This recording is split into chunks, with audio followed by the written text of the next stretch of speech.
Bulan jika terlindung daripada penglihatan selama 2 malam, maka dapat diketahui bahawa kiraan hari pada bulan tersebut adalah sempurna 30 hari. Jadi kalau hujung bulan, tengok-tengok bulan tak nampak, malam tu tak ada bulan, cerah, awan tak ada, apa pun tak ada, maksudnya langit cerah elok. Ni kalau awan pun mendung dan seumpamanya tu tak nampak lah. Itu lain. Ni awan cerah, langit cerah elok, awan tak ada melindungi bulan dan bulan tak ada. Nah, bulan hilang, terlindung dalam masa 2 hari, bermakna setelah 2 hari itu akan masuk bulan baru. Dan kita tahu bulan tu 30 hari.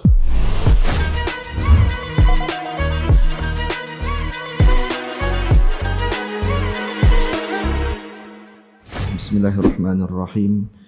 Alhamdulillahirabbil alamin. Wassalatu wassalamu ala asyrafil mursalin sayyidina wa nabiyyina Muhammad ibn Abdullah Rasulil Amin wa ala alihi wa ashabihi wa man tabi'ahum bi ihsanin ila yaumiddin, amma ba'd. Saya muliakan lagi, saya kasihi Fadil Ustaz Saleh Zakri.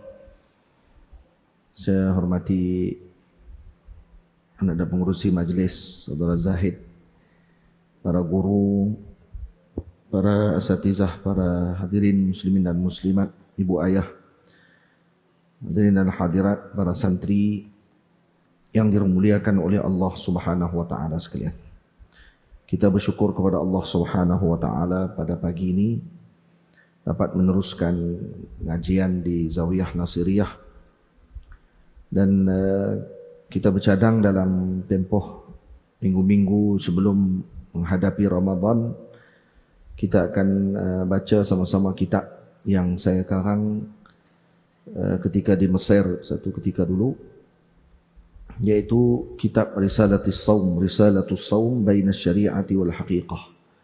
Risalah puasa di antara syariat dan haqiqah.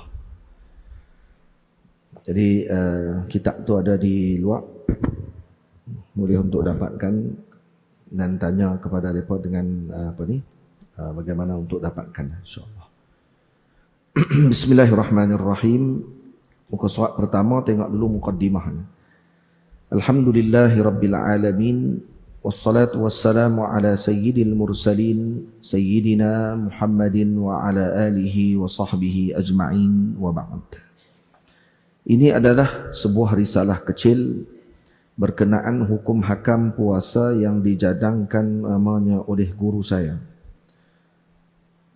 Yang Mulia Al-Allamah Al-Usuli Dr. Ahmad Mamduh Sa'ad hafizahullah ta'ala.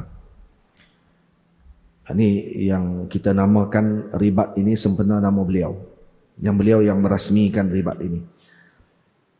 Ketua Jabatan Penyelidikan di Majlis Fatwa Kerajaan Mesir, dengan nama Risalatus Saum Baina Syari'ati wal Haqiqah. Jadi yang menamakan kitab ini dengan Risalatus Saum Baina Syari'ati wal Haqiqah adalah guru saya, Maulana Syekh Ahmad Mamduh hafizahullah. Risalah kecil ini sudah saya siapkan karangannya sejak tahun 2018 lagi. Cuma disebabkan kesibukan dan pelbagai urusan, maka tertangguh pengeluarannya sehinggalah ke tahun 2019. Saya mengumpulkan pandangan para ulama Syafi'iyah di dalamnya serta berusaha menyebut pandangan yang muktamad di dalam mazhab buat panduan para pembacanya.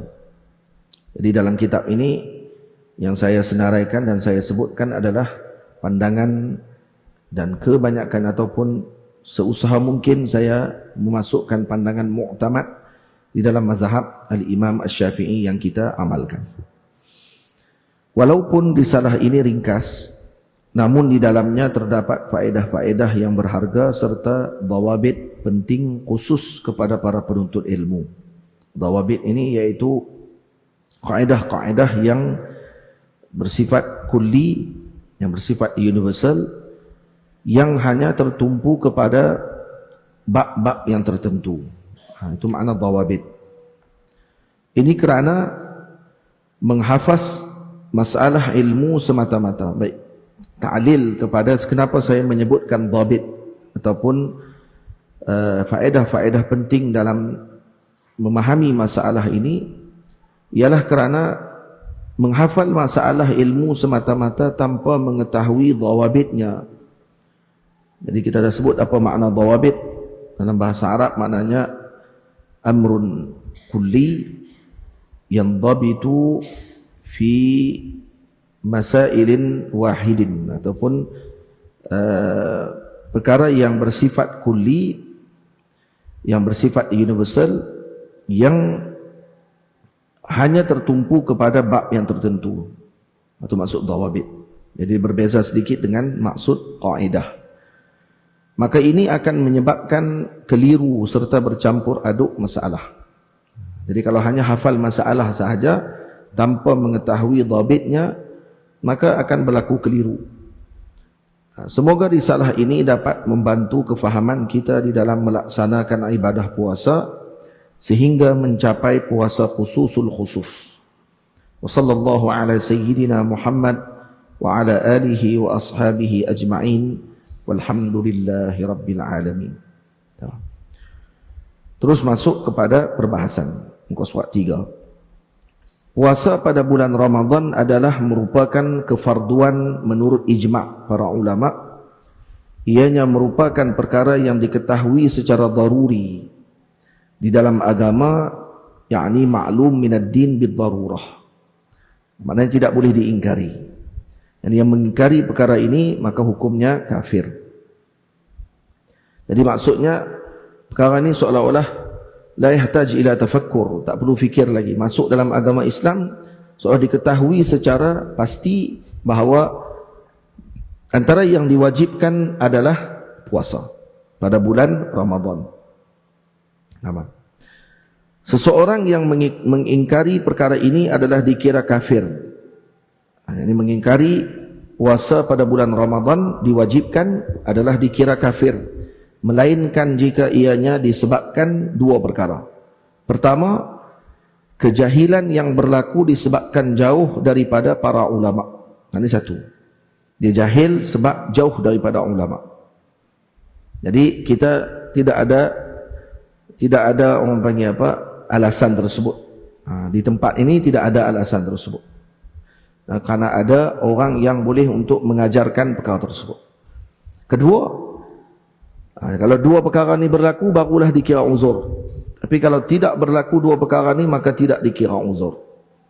Atau yang kedua, kerana dia masih baru memeluk Islam, baru masuk Islam dan dia tidak tahu lagi tentang perkara-perkara yang dibicarakan dalam hukum hakam agama Islam, maka dia mengingkari sebahagian perkara tersebut dan maka tidak boleh kita hukumkan kafir kerana dia baru masuk Islam. Dua sebab ni sahaja yang menyebabkan orang tadi tidak kafir kalau dia ingkar. Tapi kalau lain daripada itu maka hukumnya kafir. Allah Subhanahu wa taala telah berfirman di dalam Al-Qur'an, A'udzu billahi minasyaitonir rajim, Syahrul Ramadan alladzi unzila fihi. Itu bulan Ramadan yang mana diturunkan oleh Allah Subhanahu wa taala di dalamnya Al-Qur'an Al-Karim. Tamam? Ataupun sebenarnya ni mungkin tersilap ni ayat ni. Betulnya Allah Taala berfirman dalam Al-Quran, Kutiba alaikumus siyamu kama kutiba alal ladhina min qablikum la'allakum tattaqun. Itu dalilnya sebenarnya.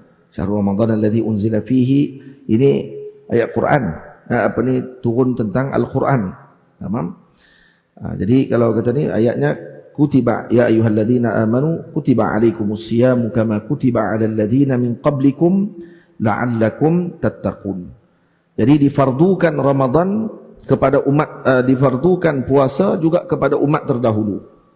Maknanya puasa pada umumnya adalah ibadah yang dilakukan oleh seluruh umat setiap zaman. Namun puasa secara khusus seperti umat Nabi Muhammad pada bulan Ramadan dengan cara yang kita puasa bermula daripada terbit fajar sehingga terbenam matahari, menahan diri daripada perkara-perkara yang membatalkan, itu semua adalah khususiat umat Nabi Muhammad sallallahu alaihi wasallam. Umat Nabi Muhammad dia puasa macam tu. Lain padanya tidak. Mereka ada cara puasa mereka masing-masing. Ada waktunya. Pada zaman dulu sebelum disyariatkan puasa yang disebutkan oleh Allah dalam Al-Quran, sehingga jelas bagi mereka benang putih dengan benang hitam, maknanya jelas bagi mereka di antara siang dengan malam dibezakan. Maka orang Islam pada zaman sebelum diturunkan ayat tersebut, mereka puasa macam yang kita puasa sekarang ni, daripada terbit fajar sampai terbenam matahari. Dan setelah terbenam matahari dibenarkan buka puasa, cuma tidak dibenarkan tidur. Kalau mereka tertidur pada ketika mana sebelum makan, sebelum dia makan tidur, maka mereka kalau bangun tidur setelah maghrib tu tidak lagi dibenarkan untuk makan sampai esok. Ada macam tu dulu. Ini ada hadis dalam Sunan Tirmizi, diceritakan tentang seorang sahabat balik daripada bekerja, sampai di rumah, isterinya mengatakan tidak ada makanan. Nanti dia balik dan kemudian dia minta untuk disiapkan makanan. Isteri dia kata, tunggu sekejap, saya nak keluar sekejap untuk cari bahan makanan. Isterinya sibuk pada hari tersebut. Kemudian sahabiah, isteri kepada sahabat ini keluar cari makan dan kemudian balik. Bila balik tengok suami dia dah tidur. Jadi lepas maghrib dah buka puasa dah, tapi tak makan lagi, tertidur. Kemudian wanita ni mengatakan, habislah, tak boleh makan dah. Lalu ditahan, dia tidak makan sampai esok. Dia bangkit tidur dan dia tidak makan sampai pagi esok, sampai tengah hari pengsan. Ditahan macam tu syariat pada waktu tersebut. Pengsan, dan kemudian para sahabat datang bertemu dengan Sayyidina Rasul sallallahu alaihi wasallam mengadu tentang masalah tersebut. Lalu turun ayat yang kita bacakan tadi dalam surah Al-Baqarah. Itu sejarah puasa pada zaman dulu. Kemudian barulah apa yang berlaku pada waktu sekarang ni, seperti mana kita dapat, yaitu setelah terbenam matahari, kalaupun kita tertidur sekalipun tidak ada masalah untuk setelah kita terbangun, untuk kita makan, untuk kita bersama dengan isteri dan seumpamanya. Yang tak boleh pada waktu siang saja. Baginda Rasulullah sallallahu alaihi wasallam telah bersabda, "Syahrul Ramadhan syahrun kataballahu alaikum siyamahu wa sanantu lakum qiyamahu. Faman shamahu wa qamahu imanan wa ihtisaba kharaja min dhunubihi kayaumin waladathu ummuh." Kayaumin, letakkan barih tanwin, kayaumin waladathu ummuh. Rawahu Ibnu Majah wal Baihaqi fi Syu'abil Iman. Maksudnya, bulan Ramadan adalah bulan yang telah diwajibkan oleh Allah Ta'ala ke atas kalian berpuasa padanya. Dan aku telah menunjukkan sunnah kepada kalian bagaimana mendirikan bulan ini. Barang siapa yang berpuasa dan mendirikannya di sini dengan makna menghidupkan malam Ramadan dengan melaksanakan salat tarawih. Qiyam di situ. Hal keadaannya beriman dan mengharapkan yakni pengampunan dan pahala daripada Allah Subhanahu wa taala, daripadanya, maka akan keluar dia daripada dosanya seperti hari dia dilahirkan oleh ibunya. Siapa yang mendirikan Ramadan, berpuasa pada siang hari, malamnya mendirikan ibadah dengan menunaikan solat tarawih setelah melaksanakan fardu isya, maka dan dia berharap kerana semata-mata kerana Allah, pengampunan pahala daripada Allah, maka diampunkan dosanya seperti hari dia dilahirkan ibunya. Itu besar pahala. Tamam. Jadi puasa berdasarkan bahasa ialah al-imsak. Dari segi bahasa Arab, makna as-saum atau siyam ialah imsak, Imsak apa maknanya? Yaitu menahan diri sama ada daripada makan, minum, berbicara dan lain-lain. Yani imsaku mutlaqan. Apa sahaja bentuk menahan diri maka dipanggil as-siyam, puasa. Tahan diri tak mau cakap, puasa.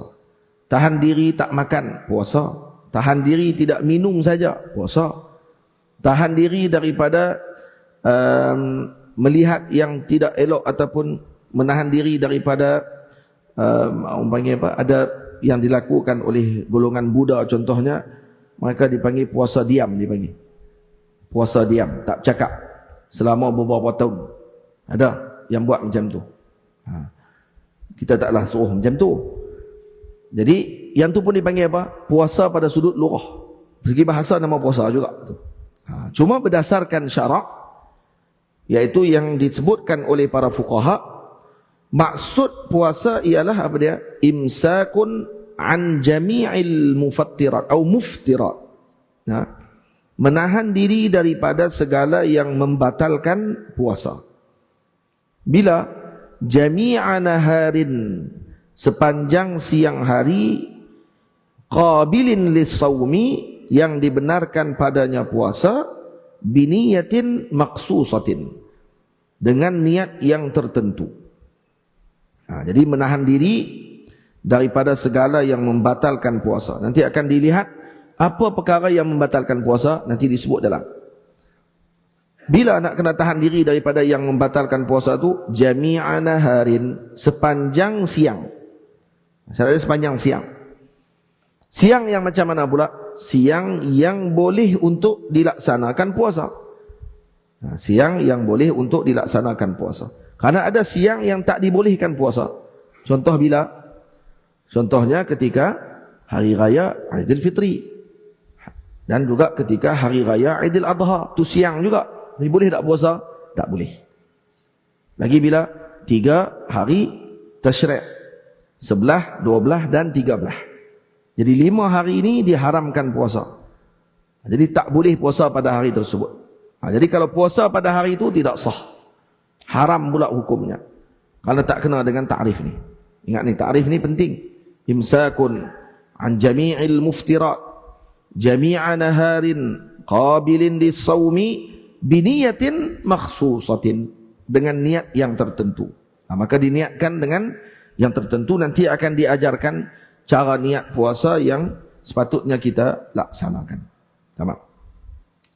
Itu para masyayikh, para ulama, sebelum masuk ke dalam satu-satu ibadah, mereka akan mengajarkan kepada umat tentang ibadah tersebut. Jadi kita nak dekat puasa ni, tak boleh masuk ke dalam puasa dalam keadaan jahil. Kena kerti dulu, kena tahu. Jadi kena main mengaji. Kerana ini fardu ain. Kita akan puasa nanti, takut-takut ada benda yang kita lakukan dalam puasa yang kita tak sedar, rupanya benda tadi membatalkan puasa kita. Jadi kita dah masuk dengan kejahilan. Maka sebaiknya, sebab tu saya pilih untuk kita baca ni dulu, dan kita tangguh dulu kitab-kitab yang lain, untuk kita bagi peluang sampai masuk bulan Ramadan nanti, masuk dengan ilmu, masuk dengan reti, tahu nak buat macam mana, seperti mana yang disebutkan oleh para ulama. Jadi kita tak ada lah jadi keliru nanti. Boleh. Diwajibkan berpuasa di bulan Ramadan jika yang pertama melihat hilal Ramadan. Ini kalau kata orang ni nak tentukan masuk Ramadan ke tidak Ramadan, pertama nak tentukan dia adalah sama ada dengan melihat hilal Ramadan, yakni anak bulan Ramadan. Yang kedua, atau menyempurnakan 30 hari bulan Sya'ban. Tamam. Yang ketiga, atau membenarkan seseorang yang dia percayai pada khabarnya bahawa dia telah melihat hilal Ramadan. Dia membenarkan seorang yang dia percayai pada khabarnya bahawa dia telah melihat hilal Ramadan. Yang keempat, atau sabit pada orang yang dia percayai tersebut telah melihat anak bulan Ramadan, walaupun dengan penyaksian daripada seorang yang adil. Ini sabit daripada mana ni? Sabit pada orang yang dia percayai tersebut tadi, sabit di sisi qadhi maknanya. Sabit di sisi qadhi. Ini kena diletakkan perincian. Jadi ada beberapa keadaan. Sebenarnya di sini dia ada dua saja keadaan, atau kita sebut sebagai dua keadaan, kan? Dua keadaan seperti yang disebut oleh Syekh Nawawi Jawi rahimahullah dalam kitab beliau Simarul Yani'ah, syarah kepada karangan guru beliau Syekh Muhammad ibn Sulaiman Hasbullah radhiyallahu anhum ajma'in. Apa kita syarah ikut yang saya tulis ni dulu untuk memudahkan. Jadi nak tentukan tengok sama ada masuk Ramadan ke tidak, pertama sama ada melihat anak bulan. Tu. Melihat anak bulan ni macam mana cara dia? Melihat anak bulan di sini adalah dengan melihat dengan mata kasar. Kalau dia punya pandangannya adalah pandangan yang orang panggil apa? Allahumma salli ala sayyidina Muhammad. Pandangan yang tepat maksudnya. Pandangan yang padu, yang jitu. Tanpa melihat dengan apa ni? Teropong. Apa tengok dengan teropong. Baik, siapa yang tengok ni, yang tengok anak bulan ni, maksudnya kalau kata orang tadi melihat anak bulan dan dia reti tengok anak bulan, dia nampak sendiri anak bulan tersebut, maka wajib bagi hak dirinya untuk dia puasa. Kalau dia nampak. Jadi nak tengok anak bulan ni, ada yang pergi duduk tepi pantai, ada yang pergi naik ke tempat yang tinggi dan seumpamanya, maka dengan cara masing-masing dan ilmu yang dia ada, dengan ilmu falak untuk dia tengok nampak anak bulan Ramadan. Kalau dia nampak, orang lain tak nampak, maka sabit bagi diri dia untuk dia wajib puasa. Bila nak tengok? Dia wajib tengok ni pada malam ke-30. Malam 30 Sya'ban maksudnya. Malam 30 Sya'ban. Tamam, malam 30 Sya'ban maksudnya esok tu 30 Sya'ban, malam tu pergi tengok.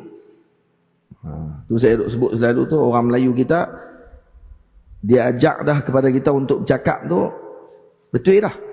Panggil malam Selasa. Maknanya malam Selasa, esok tu siang Selasa, malam tu lah. Malam Isnin, esok tu hari Isnin, malam tu lah. Malam sebelum tu. Dia tak panggil Selasa malam. Kalau Selasa malam, maknanya hari itu Selasa, malam tu jadi malam Rabu. Biasanya panggil malam Selasa, malam Rabu. Tu kalau pergi panggil kenduri, dia kata jemput mai rumah, kenduri di rumah saya malam Selasa ni. Jangan duk pergi hari Selasa tu. Duk pergi Selasa, lepas tu dia buat terkejut. Dia kata, abang kata malam Selasa. Malam Selasa sungguh lah semalam.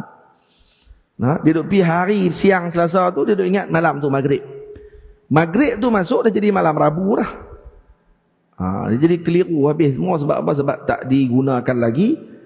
Dan sampai nak kena maklum pula dengan panjang lebar pula. Kena pergi habak pula dekat orang muda zaman lah. Kena pergi bagi tahu kat dia, Isnin malam tu noh. Kena habak itu. Hari Isnin malam dia. Panjang. Orang dulu senang je. Tapi malam Jumaat tak payah syarah. Tahu semua. Itu aku heran tu. Katanya sunat bersama dengan isteri malam Jumaat. Tu saya tanya kat dia, hari apa? Tahu tu weh. Esok Jumaat malam tu dia kata. Tahu pula. Yang tu tak payah syarah. Tak metang orang habaq tu habaq ni semua tak faham. Malam Selasa, malam Rabu, malam Khamis, malam Jumaat tak payah syarah. Reti tu weh semua. Jadi sama aja. Jadi kalau kita bagi dalam kitab sebut, bila nak tengok anak bulan, malam 30 Sya'ban. Malam 30 Sya'ban maknanya esok tu siang 30 Sya'ban. Malam tu tengok. Malam tu dilihat anak bulan. Kalau nampak anak bulan, maka esok siangnya Ramadan. Malam tu tarawih.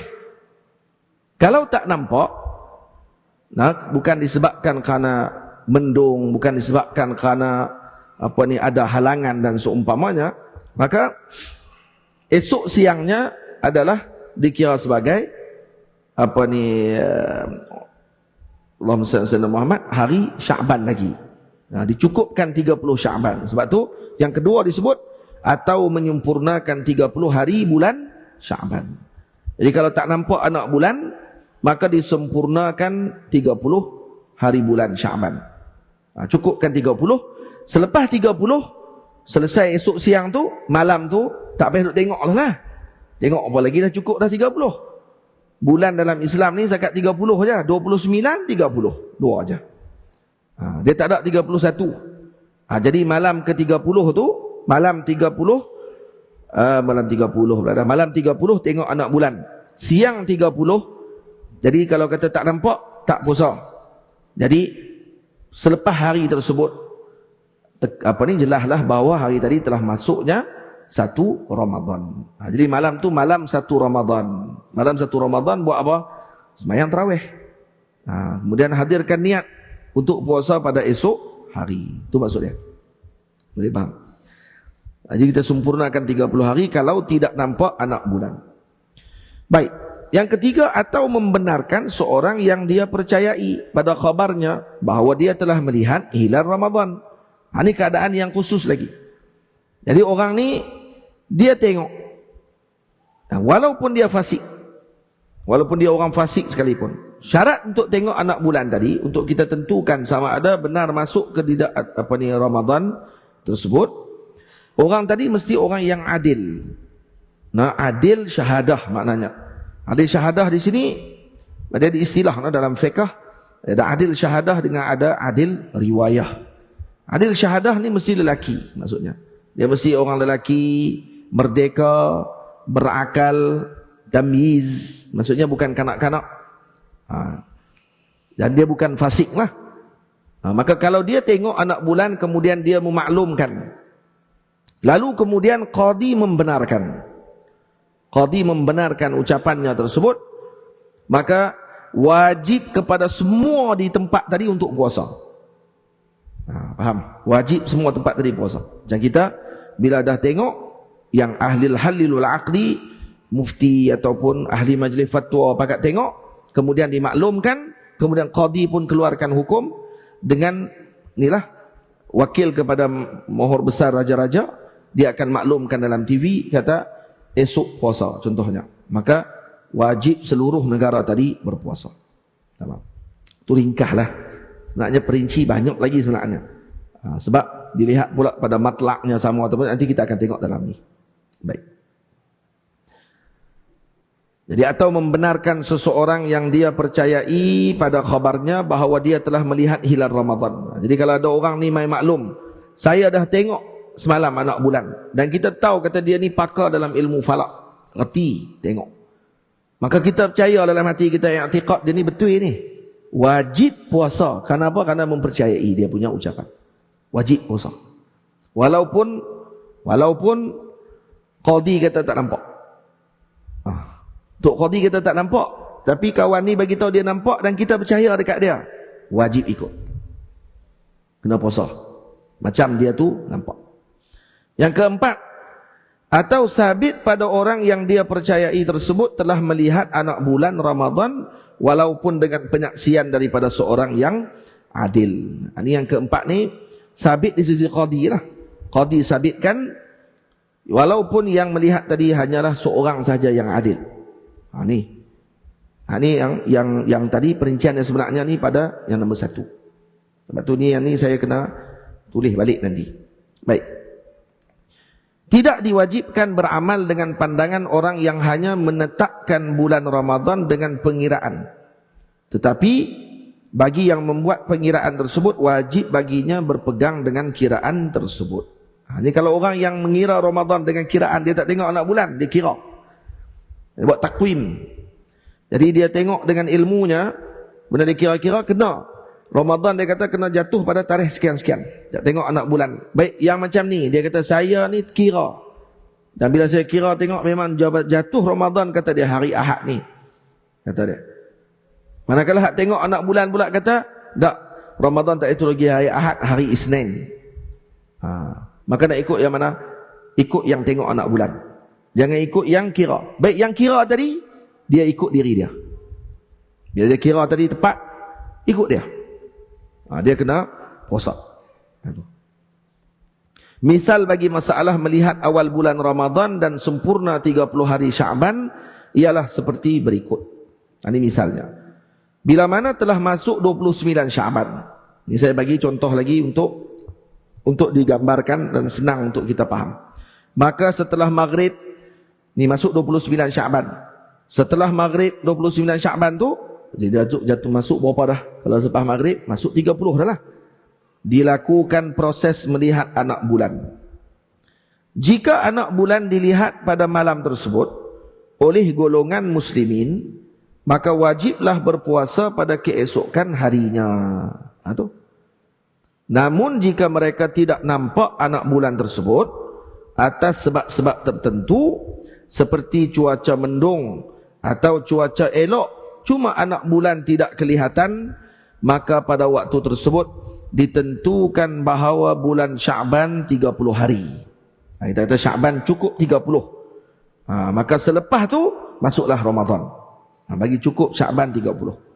Maka keesokan harinya ditentukan sebagai 30 Sya'ban dan hari setelahnya ditentukan sebagai hari pertama Ramadan. Ini cara dia macam tu.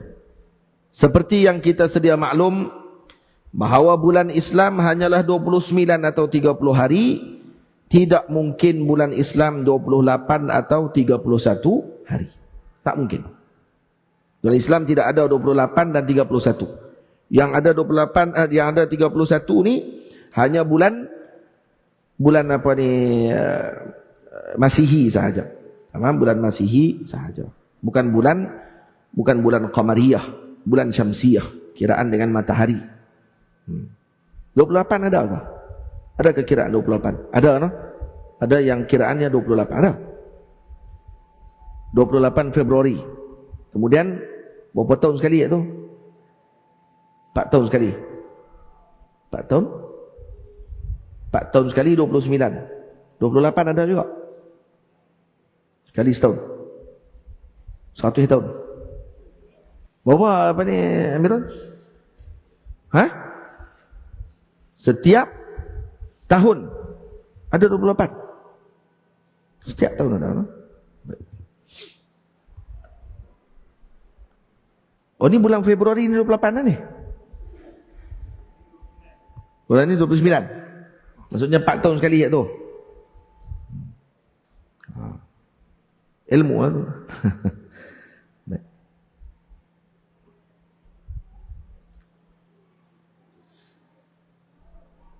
Boleh. Dalam Islam tidak ada, bulan Islam tidak ada 28, tidak ada 30, tidak ada 31. Baik. Syarat wajib berpuasa itu 4 perkara. Syarat wajib puasa ada 4 perkara. Pertama, Islam. Maka tidak diwajibkan berpuasa ke atas kafir asli. Kafir asli ini maknanya orang kafir yang sejak daripada lahir. Dan tidak diwajibkan ke atasnya qada jika dia memeluk Islam. Jadi kalau orang kafir asli, dia kafir sejak daripada lahir, kemudian dia masuk Islam, nak kena qada balik tak puasa tersebut? Tidak perlu qada. Untuk apa? Untuk bagi semangat kepada dia dan juga keringanan kepadanya. Walaupun dalam syarak disebut oleh para ulama khilaf masalah adakah orang kafir ditanggungjawabkan ketika ini, adakah mereka dipertanggungjawabkan dengan masalah hukum? Para ulama kata ya, dipertanggungjawabkan, cuma mereka tidak boleh lakukan selagi tidak masuk Islam. Karena itu orang yang bukan Islam, yang kafir, mereka disiksa dalam api neraka Allah Subhanahu wa taala bukan hanya kerana kekufuran, tapi kerana meninggalkan kewajipan. Jadi bertimpa-timpa. Bukan hanya kufur sahaja satu saja. Tak, kerana tinggal semayang, kerana tinggal zakat, kerana tinggal puasa, kerana tinggal buat haji, semua tu. Tapi ketika masuk Islam, wajib tak mereka qada balik? Tak, tidak wajib qada. Untuk sebagai memberikan kemudahan dan keringanan kepada mereka untuk mereka melakukan ibadah tersebut tanpa memberatkan mereka. Manakala murtad, murtad dia bukan kafir asli, dia kafir aradi, maksudnya kafir tengah-tengah, masuk Islam dah, kemudian murtad. Manakala murtad pula diwajibkan ke atasnya puasa tetapi tidak sah puasa tersebut sehinggalah dia kembali memeluk Islam. Jadi kalau kan syarat sah puasa kan Islam, syarat wajib, minta maaf. Syarat wajib puasa yang pertama Islam. Baik, bila sebut Islam syarat wajib, kafir asli kena puasa tak? Tak kena puasa. Kalau masuk Islam kena qada balik tak? Tak kena qada. Kalau murtad wajib puasa. Wajib. Untuk memberatkan mereka karena murtad. Murtad wajib puasa. Tapi kalau puasa waktu murtad tak sah. Maka mereka kena bertaubat dulu dan kembali semula kepada Islam. Baru sah puasa mereka. Kalau tak kembali, puasa tadi tetap wajib kepada mereka. Jadi bila mana macam tu, disebabkan itulah saya sebut sini, bila mana si murtad kembali memeluk Islam, maka wajib ke atasnya qada keseluruhan perkara wajib yang ditinggalkan ketika murtad. Wajib qada. Dia tak boleh buat macam orang kafir asli. Kafir asli tak wajib qada. Tapi murtad dia wajib qada semula puasa yang telah ditinggalkan dan apa sahaja perkara wajib yang ditinggalkan ketika murtad. Puasa, sembahyang, zakat dia, seumpamanya, semua dia wajib untuk qada semula. Apa dia? Untuk apa? Untuk memberatkan dia, agar dia tidak bermudah-mudah lagi selepas ni untuk murtad. Itu maksudnya. Faham? Dia untuk orang murtad dia berat sikit. Moga Allah lindung keluarga kita dan masyarakat kita daripada murtad ini. Ini di negara kita ni tidak kira lah, tak tahu nak buat macam mana. Melainkan buat macam mana? Melainkan dengan pendidikan. Bukan dengan undang-undang saja sebenarnya. Hanya kalau melaksanakan undang-undang murtad dan seumpamanya, tetap tidak akan selesai juga kalau kata ilmu tidak diberikan. Maka perlu untuk diselaraskan, maksudnya ataupun diselarikan. Pertama, tak boleh tinggal buat semua, jangan buat dengan tinggal semua. Kita tak boleh nak buat lagi hukum untuk menghukum tentang masalah tersebut. Buat dulu yang ada, apa dia? Perbaiki balik sistem pendidikan. Pengajian ilmu tentang agama itu tidak diwajibkan pula di sekolah-sekolah. Itu yang masalah. So, di Kuala Lumpur katanya kalau atau di Kedah pun sama kot, kafar ke apa semua tak wajib. Di Kedah wajib kafar. Tak wajib. Penang wajib apa ni Azizi? Tak wajib. Tengok pengajian agama itu tak wajib. Dianggap sebagai kelas kedua. Tapi kalau hak teras, sains, matematik, fizik, kimia, biologi, apa dia lagi? Bahasa Inggeris. Yang tu jadi wajib pula dah. Kalau tak mengaji maknanya kamu dikira sebagai orang yang tidak bertamadun. Kok tu. Faham? Tapi kalau kata tak mengaji agama, tak ada masalah. Kata, cakap beli mayang-mayang boleh dah, tak apa dah. Dia kira gitu je. Itu jahil murakkab. Luar biasa punya jahil ni. Mangkuk siang dipanggil. Boleh. Jahil lepas tu pergi mengaji tak apa, mangkuk siang pula. Dia duk rasa dia kemah. Dia reti. Dia pula boleh bahas masalah agama. Dia pula boleh komplain para ulama dan juga para solihin dan seumpamanya. Ini yang masalah. Bila tak diwajibkan. Adab, tata susila tak ada dah. Bila teruk dah anak, dah macam-macam dah masalah, baru duk fikir balik, macam mana nak buat masalah ni, macam mana nak selesaikan. Tak, masalah dia balik kepada akar umbi. Umbi dia pada ilmu. Itu syarat wajib yang pertama. Syarat wajib yang kedua, baligh atau cukup umur. Maka tidak diwajibkan puasa ke atas kanak-kanak. Kanak-kanak tak wajib puasa. Namun ada namun tu, jika kanak-kanak tersebut sudah mumayyiz. Apa dia mumayyiz? Hasani, Husaini. Ada yang mumayyiz ni? Boleh makan neri? Dia ulang balik. Dia ulang balik kesalahan dia semalam. Boleh tahu kanan kiri, boleh tahu makan dan minum sendiri, dan boleh basuh berak sendiri. Tu je. Boleh makan boleh makan sendiri, boleh basuh berak sendiri. Nah, dan ada tambahan makan tahu kanan dan kiri. Dia kata boleh tahu baik dan buruk. Boleh tahu baik buruk, dia pun tak tahu. Tak saat ni. Jadi tak apa nak mumayyiz lagi ni. Boleh tahu baik dan buruk. Pandai dia. Buat apa ni, takrif baru. Jadi tamyiz, dhabit yang paling bagus seperti yang disebut oleh Sahib Fathil Mu'in. Dalam kitab Fathil Mu'in sebut boleh makan dengan sendiri, boleh istinja dengan sendiri. Nah, itu antara tanda-tanda tamyiz. Jadi kalau anak kita ada dah sifat tersebut, maka dia telah tamyiz. Cuma nak suruh dia puasa tak cukup dengan tamyiz saja. Ni tengok ni. Namun jika kanak-kanak tersebut sudah mumayyiz, sah puasanya. Puasa sah tersebut dan mendapat pahala. Namun jika dia belum mumayyiz, maka tidak sah puasa tersebut daripadanya. Yang ni perlu kepada perincian sikit. Kepada perincian dengan maksud apa dia? Dia yang kalau kata nak suruh anak kita puasa, baik sah kalau dia tamyiz. Tamam sah. Contoh anak tu 5 tahun dah tamyiz. Dia boleh makan sendiri, boleh basuh berak sendiri.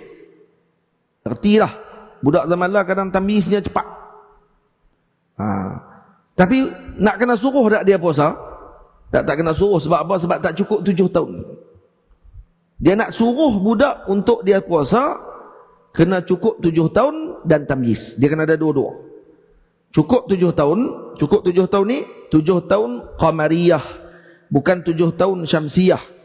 Kena kira dengan tahun Islam. Ramai ibu ayah dia duk kira tahun Masihi. Dia tak kira dengan tahun Hijri. Kira tahun Hijri anak kita. Ni tahun berapa ni? 1400 berapa ni? 1445. Jadi kalau lahir tahun 1445, kena kira 1445 lah. Dan tengok dengan umur dia 7 tahun lagi. Campur 7, 1445 campur 7 berapa? 1452. 1452 tu bila? Masuk 1452? Tak. Tengok tarikh lahir pula bulan berapa. Ni kalau ni lah, ni bulan Sya'ban. Kan? Bulan Sya'ban. Contohnya 5 Sya'ban contohnya. 5 Sya'ban 1445. 5 Sya'ban 1452 cukup 7 tahun. Tu maksudnya. Jadi kalau beranak cucu kita, pesan dekat anak kita, tolong catat. Tapi lah ni senang. Ni dalam internet ada dah. Kita boleh cari. Kita boleh cari apa ni tarikh lahir tadi ikut dengan apa ni orang panggil apa? Gregorian dengan yang Masihi ataupun dengan tahun Hijri. Kita boleh tengok. Dan kita boleh tahu tarikh lahir kita Hijri dulu berapa. Kalau macam saya taruh tarikh Hijri saya berapa? 16 Rejab. 16 Rejab 1404. Jadi kalau ikut tahun Masihi kita tua setahun dah. Tua setahun. Jadi kalau orang tu dia dah abang umur dia 40. Ada umur dia 41, boleh jadi 42. Dia rasa dia muda kalau dah habaq dengan tahun Masihi. Dah rupanya tua dah, tua 2 tahun. Dan kadang orang kita pula bila kita habaq umur dengan tahun Masihi, tahun Hijri, dia rasa macam tak betul. Asal tak? Dia tanya umur apa tau? Tanya. Umur ni jangan tanya kat orang. Antara benda tak elok tanya umur. Pergi tanya umur orang buat apa? Kita bukan jabatan pendaftaran. Lainlah kerja jabatan pendaftaran, tanya umur tak apalah. Ni kalau tak ada bukan kerja jabatan pendaftaran. Mai baru duk kenal dengan siapa-siapa pun, mai umur apa tau. Ni tanya umur ni ada sebab kadang-kadang. Tanya umur ni kadang-kadang nak tengok dia tua pada saya ke muda pada saya. Kalau tua, cakap cara orang tua dengan budak-budak. Kalau dia muda, dia cakap cara orang muda, cakap dengan orang tua. Sebenarnya, kalau ada hormat, cakap je dengan siapa pun. Hormat saja. Dengan siapa pun. Tanpa tahu umur dia.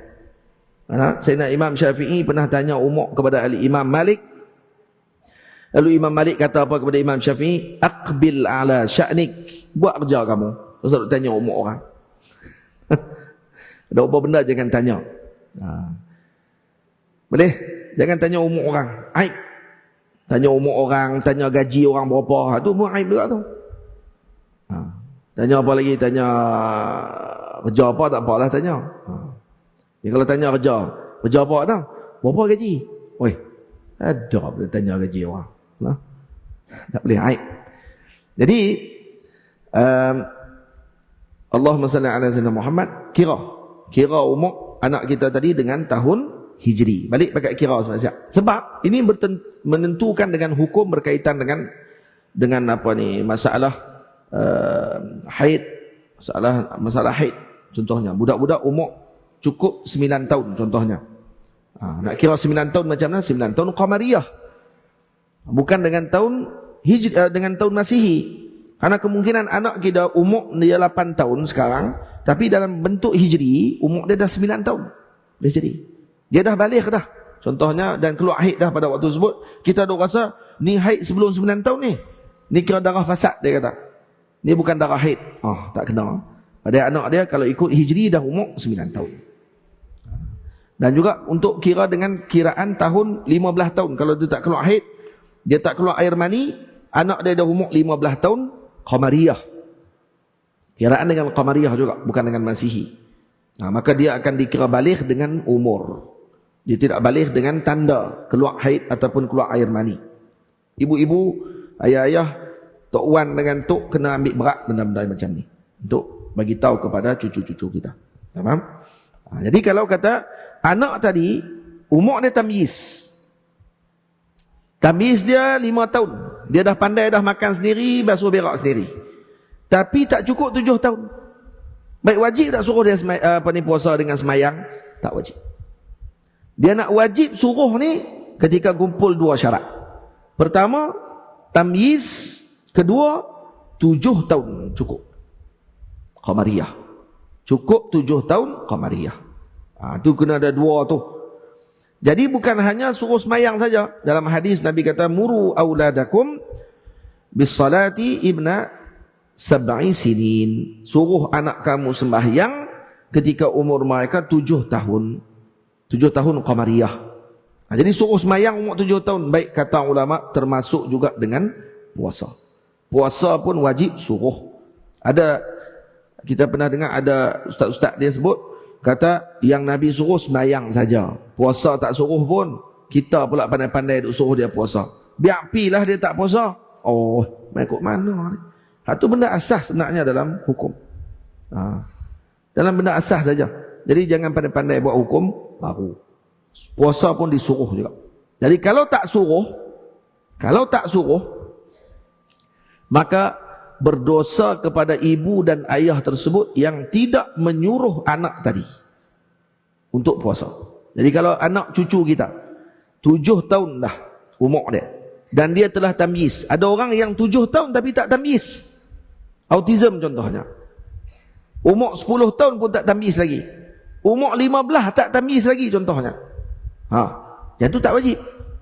Dia syarat dia tamyiz dan 7 tahun. Maknanya kalau dia lebih daripada 7 tahun, dah tentulah dia. Kalau kata dia tamyiz, dah tentu lebih-lebih lagi lah wajib. Ni nak suruh ni. Baik suruh saja kah? Tak suruh saja. Suruh bersama dengan tahdid, kata ulama. Tahdid apa dia? Kena ancam. Kata kepada dia, puasa. Kalau tidak, mak tibai. Sebut itu, tak tibai. Jangan tibai lagi. Umur 7 tahun jangan tibai. Cuma bagi ancaman saja. Tengok anak kita umur dah 7 tahun qamariyah. Dah tamyiz. Boleh makan sendiri, boleh basuh berak sendiri. Kemudian kita kata dekat dia, abang tahun ni kena puasa. Tak puasa, mak tibai. Kena sebut macam tu. Jangan tak sebut. Tak sebut, berdosa mak. Ingat ni. Mak kata, dia kena suruh kot. Bukan suruh tibai. Memang tak suruh tibai. Suruh ancam saja.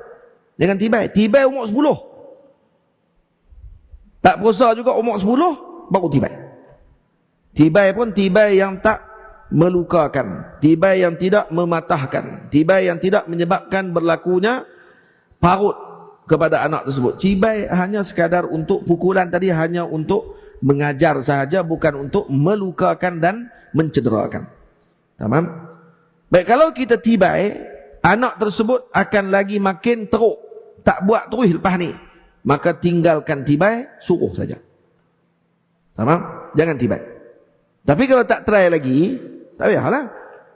Try pun tak lagi. Oh, sayang anak dia tak. Nak tunggu anak dia pun kat 7 tahun. Kahwin 7 tahun dah baru dapat anak. Oh, kan kira itu. Dia dah kira hak tu. Sayang anak dia. Sayang anak ni kena didik. Sayang anak bukannya duk itu macam burung kita tengok. Duk pi duk anak. Dia sayang anak sampai ketua duk apa. Namun jika kanak-kanak tersebut sudah memayyiz, sah puasanya tersebut dan mendapat pahala. Namun jika dia belum memayyiz, maka tidak sah puasa tersebut daripadanya. Kanak-kanak lelaki dan perempuan jika telah sampai umur keduanya 7 tahun, yakni menurut tahun Qamariyah, yakni tahun Hijri, maka diarahkan keduanya berpuasa daripada pihak walinya, yakni penjaganya seperti bapanya ataupun datuknya, ataupun yang menjaganya daripada pihak wasiat. Contohnya bapaknya mewasiatkan kepada seseorang untuk menjaga anaknya kalau bapak dia mati. Pesan ke adik dia contohnya, tolong jaga anak saya. Jadi dia wasi dipanggil, penerima wasiat. Dia pun wajib, dia termasuk dalam wali ni. Ataupun qayyim. Qayyim apa dia? Orang yang diarahkan oleh pihak kerajaan untuk jaga budak tu. Dia tak ada keluarga, pihak kerajaan lantik satu individu ataupun institusi untuk jaga. Maka mereka ni bertanggungjawab untuk mengarahkan budak ini bagi melaksanakan tanggungjawab agama. Maka serta dipukul keduanya jika meninggalkan puasa setelah cukup umur 10 tahun. Jadi saya kata tadi perincian perlu diletakkan. 7 tahun tadi disuruh bersama dengan ancaman. Suruh bersama dengan ancam. Tak semayang, tibai. Jangan tibai lagi. Pesannya. Umur 8 tahun. Tak semayang lagi, tibai tak ikut. Contoh itu ya. Pegang rotan sikit, tibai kat meja. Itu. Ancaman. Sampai dia semayang. 9 tahun, tak semayang lagi, tibai kat dinding pula. Ataupun beli boxing tu. Pak kata, "Satgi tak semayang ni, aku buat macam ni lagi." Bawa tumbuk boxing tu. Anak tu, oi, bahaya ni. Ni kau tak semayang lagi, sudah jadi pancing bag ni. Pak kata, "Ya, pak tumbuk kat pancing bag tu bukan tumbuk anak dia tu. Cuma nak suruh semayang." 10 tahun tak semayang juga, memang budak ni bengak betul. Ni kena tibai. 3 tahun dah suruh. Takkan tak reti. Iklan sampai tiap-tiap hari ni. Mak suruh semayang ni bukan sekali je sehari. 5 kali waktu. 5 waktu kena suruh. Subuh. Bang. Bangun bang. Semayang ni. Tak kira tibai kot. Gitu. Tapi janganlah terus nak tibai.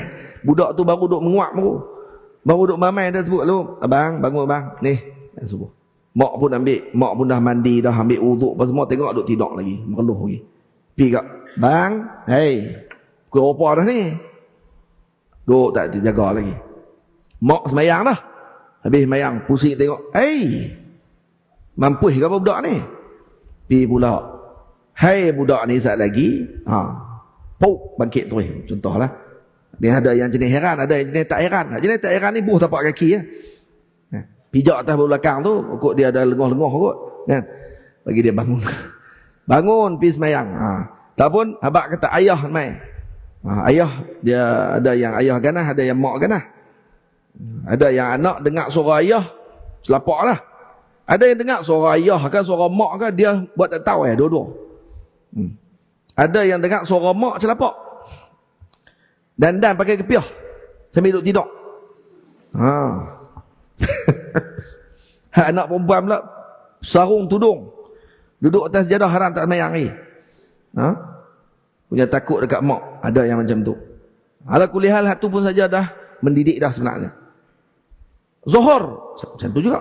Asar suruh lagi. Maghrib suruh lagi. Isyak suruh lagi. Ulang lagi esok.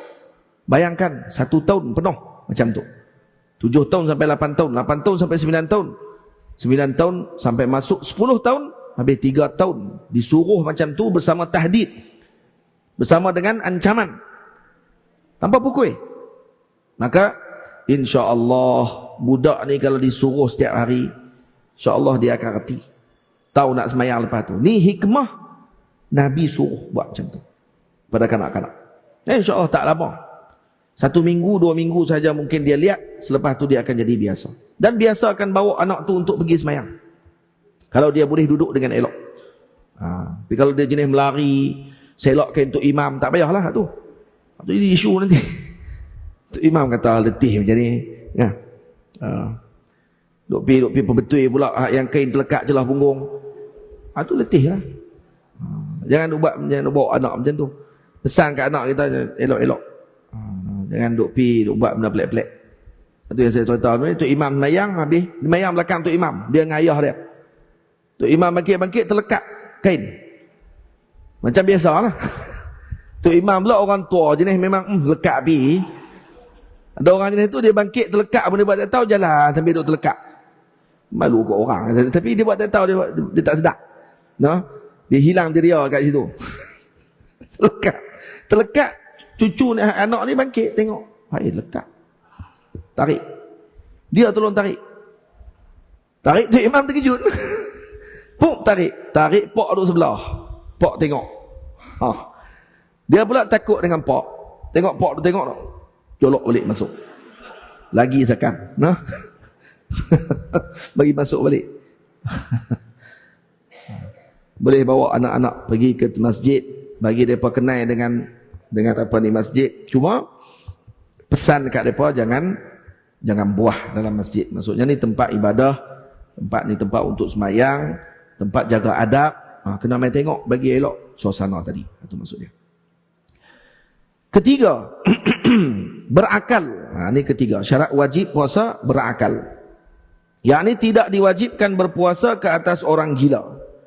Jika seorang gila berpuasa, maka tidak sah baginya puasa tersebut kerana dia bukan termasuk ahli ibadah. Yang keempat, mampu berpuasa. Faham? Jadi berakal ni kepada orang yang gila, jangan tak puasa wajib ni. Tapi kalau kata orang tadi mughma alaih, dia jadi pitam ataupun dia jadi orang panggil apa tu lagi? Mabuk. Dua keadaan tersebut, maka dua keadaan tadi, mabuk ataupun pitam, yang tidak diambil dengan sengaja. Maksudnya, kalau dia sempat dengan sedikit masa siang, sempat. Contohnya dia mabuk daripada selepas terbit fajar, dia jadi mabuk.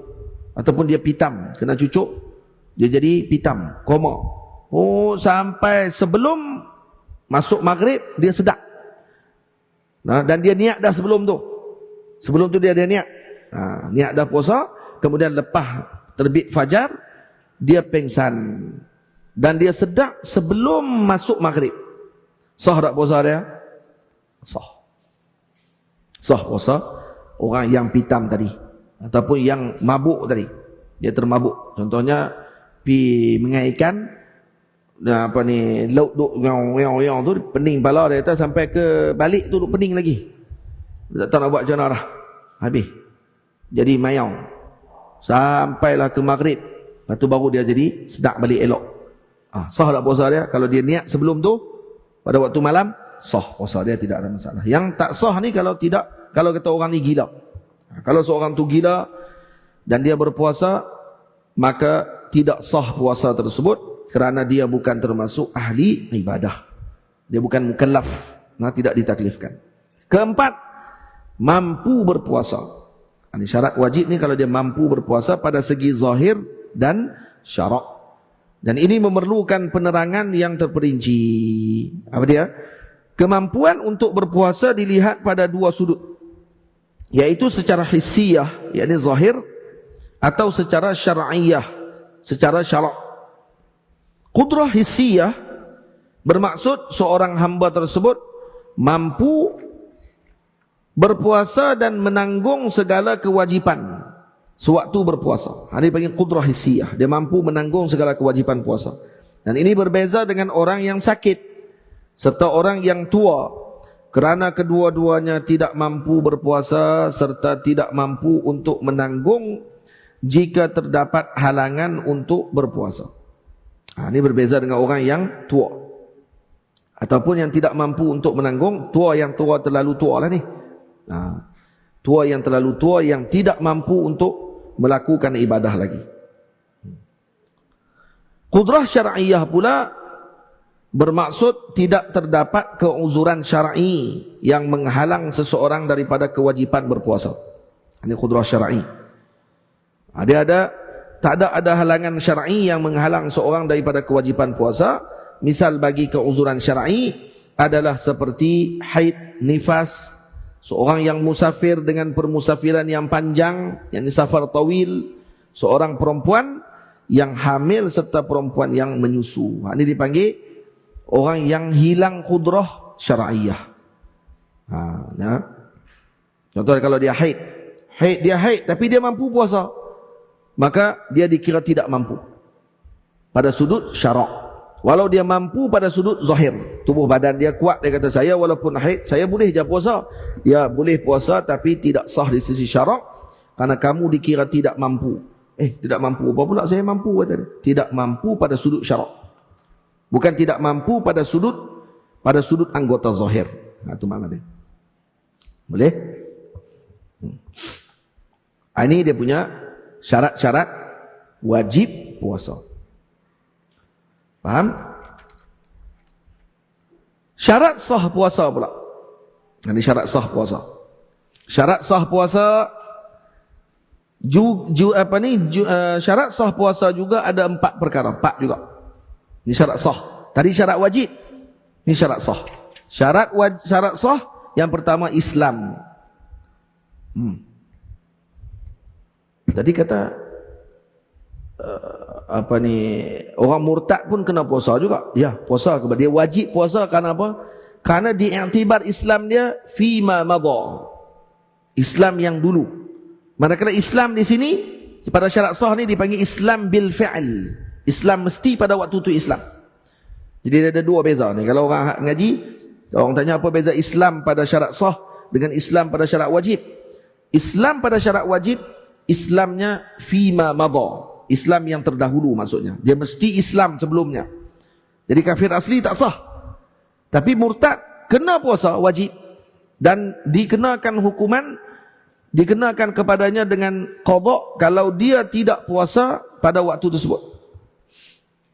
Dan kalau dia puasa pada waktu murtad tetap tidak sah. Kenapa? Karena dia mesti Islam dulu.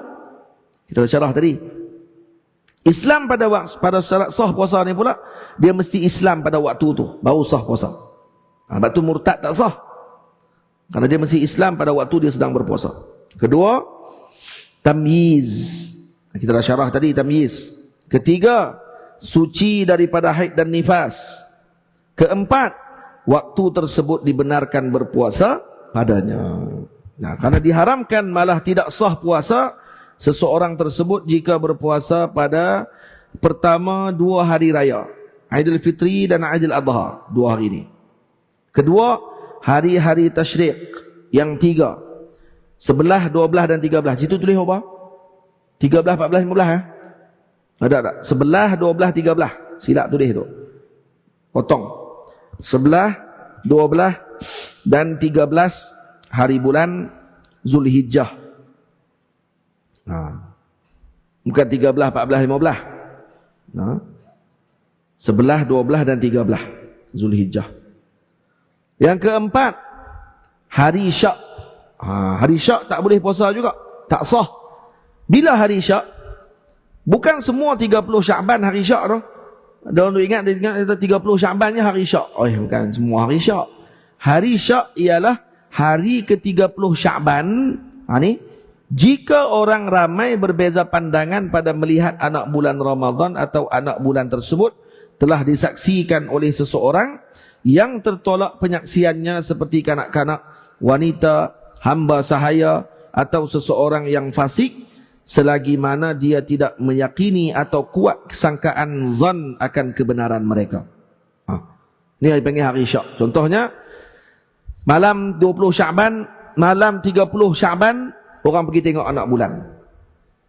Kemudian ada sebahagian wanita ataupun seorang wanita atau seorang kanak-kanak yang maksudnya penyaksian dia tak diterima. Tamam? Tapi dia nampak sebab dia ada ilmu. Perempuan ni dia ada ilmu falak. Dia tengok anak bulan, dia nampak. Dan dia bagi tahu kata esok raya. Esok puasa kata dia. Esok raya tu. Esok puasa kata dia. Budak tu pun tengok, ada seorang budak ni pandai ilmu falak. Dia tak cukup umur. Tapi dia reti. Dia kata saya nampak anak bulan. Dia kata. Dan kemudian ataupun berlaku khilaf. Orang ramai pakat kata nampak, ada sebahagian kata tak nampak, sebahagian kata nampak. Jadi pandangan banyak. Cuma waktu tu kerajaan letak puasa, contoh. Tapi berlaku khilaf masa tu. Sebahagian kata nampak, sebahagian kata tak nampak. Maka kalau kata yang tertolak penyaksiannya seperti kanak-kanak nampak, perempuan nampak, orang fasik nampak, orang kafir nampak. Dia kafir tapi dia pandai falak. Dia nampak. Kemudian dia cerita dekat kita. Selagi mana kita tidak ada yakin dalam hati kita dengan kebenaran ucapan mereka, maka hari itu jadi hari syak. Tapi kalau yakin, wajib puasa esok tu. Wajib puasa.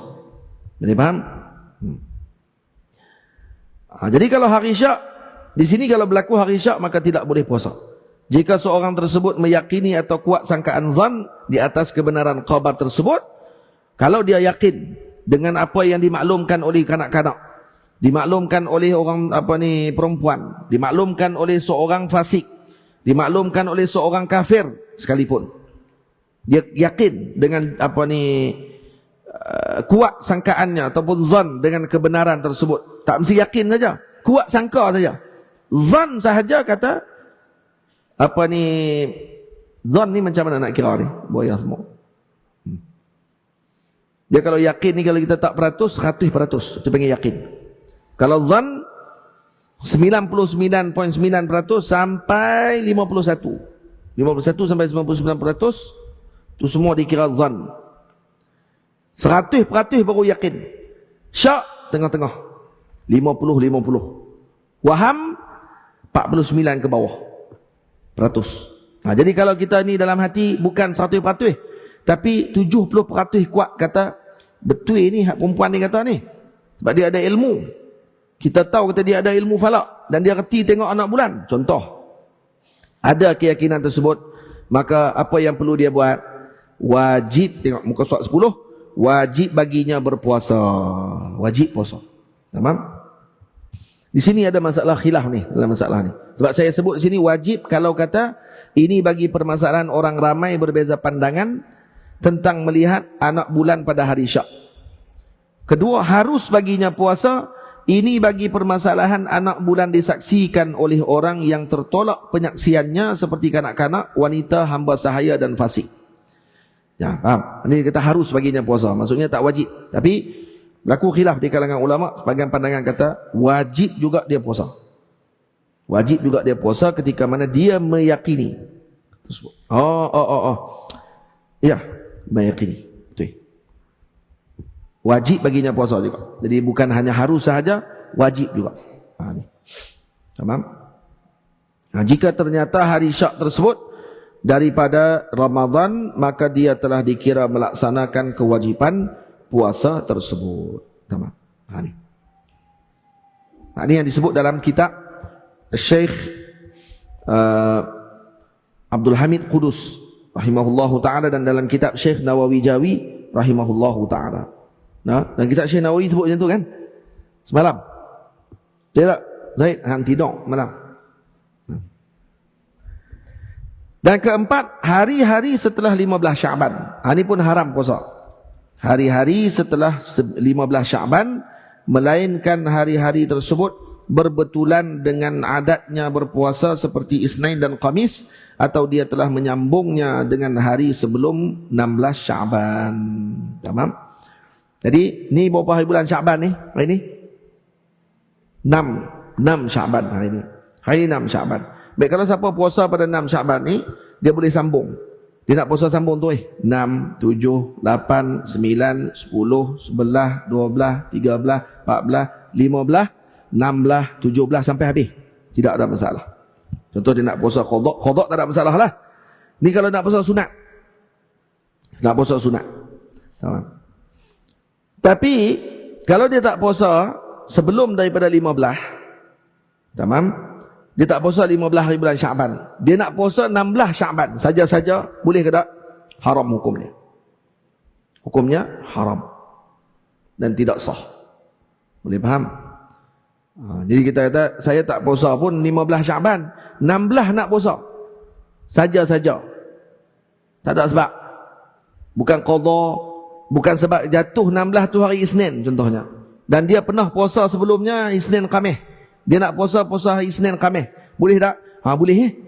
Sebab dia pernah puasa sebelum tu Isnin Khamis. Dan Isnin kebetulan jatuh 16 hari bulan. Tak apa. Tapi kalau tak kena dengan tu, dia tak pernah pun puasa Isnin Khamis sebelum ni, walau sekali, tak pernah puasa. Tak syarat bulan tu. Sebelum-sebelum ni, pernah puasa tak Isnin Khamis? Pernah kata dia sekali dulu, 3 tahun lepas. Boleh tak dia nak puasa? Boleh, tak ada masalah apa. Kalau 16 tu jatuh hari Isnin. Tamam? Tapi kalau kata 16 hari bulan tadi, tak ada sebab. Bukan hari Isnin, dan dia pun tak puasa sebelum tu, 15 tak puasa, tak sambung, dan bukan sebab qada, maka tidak sah puasa tersebut. Tak boleh. Ingat ni, kerana Nabi larang puasa selepas 15 Syaban. Maksudnya 16 sampai ke akhir. Kecuali sebab-sebab tadi. Kecuali sebab qada, kecuali kalau dia sambung terus. 15 hari bulan ni dia kata dia nak puasa sampai habis. 15 dia puasa. 16 pun dia puasa juga, sambung lagi. Boleh tak? Boleh. Sebab dia puasa 15. 16 dia puasa, 17 puasa, 18 puasa, 19. Dia kata aku nak berhenti Zat. Tak mau puasa. Masuk 20 hari bulan dia nak puasa balik, boleh ke tidak? Boleh tak? Tak boleh. Tak boleh kenapa? Kerana dia dah selang dah hari pada waktu tersebut, tak puasa. Maka haram pula puasa selepas tu. Kalau sambung boleh. Kalau dia berhenti setengah, dan bukan sebab qada, bukan sebab kena Isnin Khamis, bukan tujuan tadi yang kita sebut, maka puasanya tidak sah. Faham ni? Elok-elok. Dia kena beringat. Bagi elok-elok. Baik. Masalah. Jika seorang telah melaksanakan puasa sunat, maka harus baginya untuk membatalkan amalan tersebut. Ini berdasarkan kaedah ulama, an-nafil amiru nafsihi. Jadi orang yang berpuasa sunat, maka baginya harus untuk dia membatalkan puasanya. Dan tidak ada masalah. Jadi kita puasa sunat, pergi makan kenduri, kita tahu tuan kenduri ni tak apa nak senang kalau kita tak makan. Contohnya dia ni orang yang dihormati, dia pergi dan dia tak makan. Tuan kenduri akan berasa hati, dia kata, bahaya ni kalau dia tak makan ni. Ada masalah apa akan makanan aku ni. Dia katakan tak makan sikit. Dan saya puasa hari ni, puasa sunat ke puasa wajib. Kalau kata kita tahu tuan rumah tadi akan berasa hati, maka elok untuk kita buka puasa pada waktu tersebut, makan bagi menjaga hati tuan rumah tersebut. Tapi kalau tuan rumah tak kisah, tak ada masalah, makan pun tak apa, nah yang penting mai saja, maka tak ada masalah tidak buka puasa. Maka tu dilihat balik kepada kebijaksanaan masing-masing. Tapi amalan fardu tak boleh.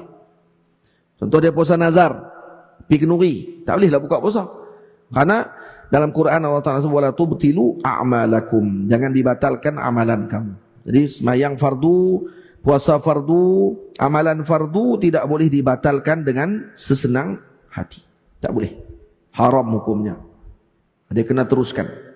Tapi kalau yang sunat, maka kaedah sebut an-nafil amiru nafsih. Orang yang melakukan amalan sunat, maka dia adalah ketua kepada dirinya. Maksudnya dia boleh memilih sama ada mahu meneruskan atau membatalkan puasa tersebut. Baik, terakhir kita baca sebelum kita baca rukun-rukun, ada satu masalah menarik.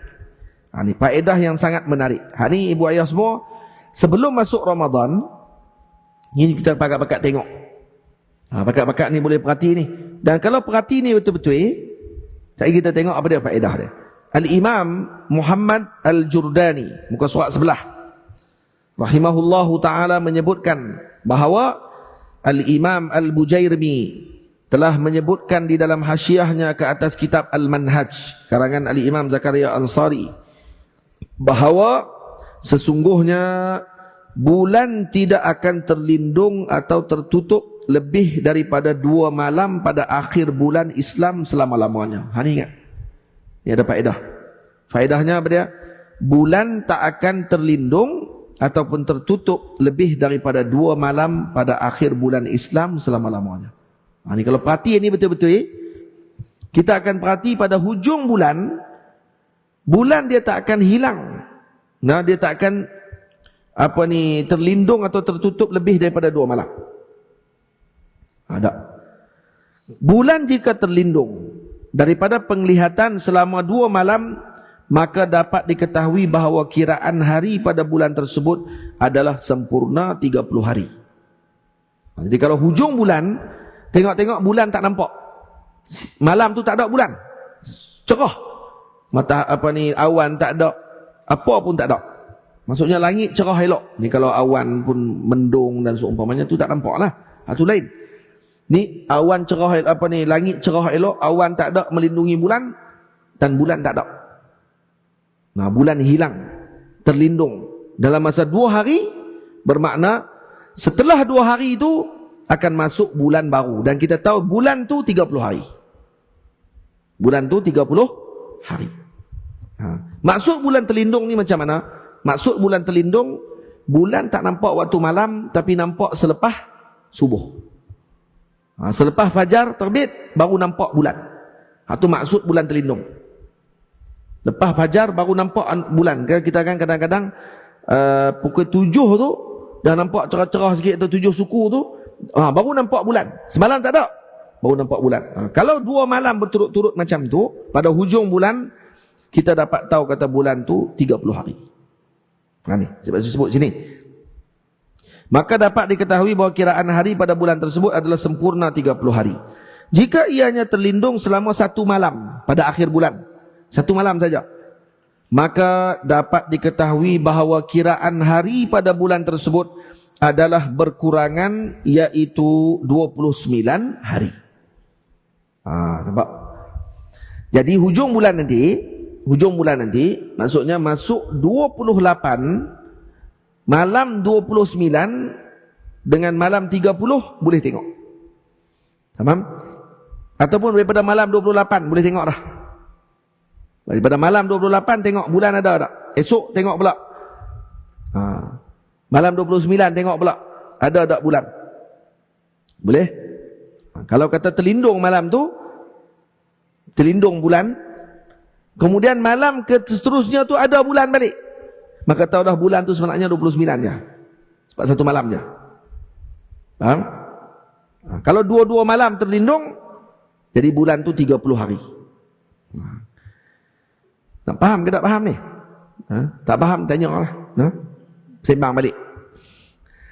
Dan diketahui bahawa kiraan hari pada bulan tersebut adalah berkurangan, iaitu 29 hari. Apa yang dimaksudkan dengan terlindung bulan? Ini saya syarah dah.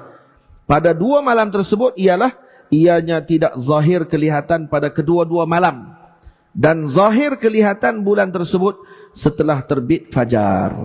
Bulan tu nampak selepas fajar. Terbit fajar nampak bulan seketui. Atau dah kata ini bulan terlindung semalam. Jika seseorang melihat bulan terlindung selama 2 malam pada akhir bulan, dan kedua-dua malam tersebut kosong langit daripada awan, maka malam yang ketiga itu adalah dikira awal bulan tanpa syak lagi. Malam ketiga dikira awal bulan tu. Begitu jugalah dengan 1 bulan, 1 malam. Kalau terlindung 1 malam, malam esoknya tu pula, selepas terlindung tu, esok tu tengok ada bulan. Macam biasa balik, tahu dah bulan tu 29 hari saja. Kalaupun dalam kalender sebut 30, sebenarnya bulan tu dah 29 je sebenarnya. Faham tak ni? Dan ni kata Imam, mengambil berat hal ini adalah wajib bagi setiap Muslim. Jika seorang Muslim itu mengambil berat terhadap masalah ini, ni masalah kita sebut ni, maka ianya memadai baginya daripada melihat anak bulan Ramadan. Memadai. Cukup tengok bulan hujung tu je. Kalau dia perhati betul-betul nampak macam yang saya sebut ni dan yang kitab sebut ni, maka sudah memadai dia daripada dia tengok anak bulan dan tidak akan terlepas daripadanya sehari daripada Ramadan jika ianya sempurna 30 hari. Ingat ni. Jadi hadis yang menyebutkan sumu li ru'yatih, berpuasalah kamu ketika melihat anak bulan, itu ditujukan kepada orang yang tidak mengetahui tentang masalah ini. Siapa yang tahu masalah ni, cara kira dia, maka kita dapat amalkan ini terus. Nanti hujung bulan, ingat ni, tak dalam jadual. Malam ke-28, contohnya, malam 28 atau malam 29. Malam 28 boleh tengok dah, ada bulan tak? Okey, malam 29 pula tengok, ada bulan tak? Baik, tak ada bulan, contoh. Malam 29 tak ada bulan. Okey, kita kata ni dah satu malam dah, tak ada. Malam 30 tengok pula, ada tak lagi bulan? Kalau tak ada bulan, tahu kata bulan tu 30. Jadi Syaban tahun ni 30. Kalau tak ada bulan, bulan timbul lepas fajar, tahu dah bulan ni 30. Dan selepas tu satu Ramadan. Tamam? Kalau malam 29 tak ada, esok malam 30 tengok-tengok ada balik bulan. Jelas duduk atas bumbung ada. Atas bumbung rumah ada. Bulan duduk atas bumbung. Bukan bendera, bulan duduk atas bumbung. Bila bulan duduk atas bumbung tu nampak jelas-jelas atas malam tu, maka apa yang berlaku? Kita tahu kata tahun tu, bulan tu 29 hari sahaja. Maknanya malam tu dah tarawih sepatutnya. Malam tu dah tarawih dah. Dan kalau kata kalau mohon besar raja-raja kata tak ni macam mana? Sebenarnya tu pun dah sebagai ilmu untuk kita tahu kata kita boleh dah laksanakan dan kita tak tertinggal satu hari pun puasa. InsyaAllah. Boleh faham ni? Jadi tu wajib kat kita. Kita yang kena beramai bagi kita tahu. Maka kita kena beramai dengan benda tersebut. Dan kemudian kalaupun esoknya orang semua tak puasa, kerana masih dia kata hari tak puasa lagi, dah kita nampak, maka kita dikira sebagai wajib berpuasa pada esok hari tersebut. Boleh faham ni? Nanti 29 hari bulan pakat-pakat tengok. Jangan terlajak pula. 29 hari bulan pakat-pakat tengok, insya-Allah kita akan tahu macam mana apa yang disebutkan oleh imam ini, orang panggil apa? Ilmu yang sangat bermanfaat untuk kita semua. Dan ni boleh diamalkan untuk setiap bulan.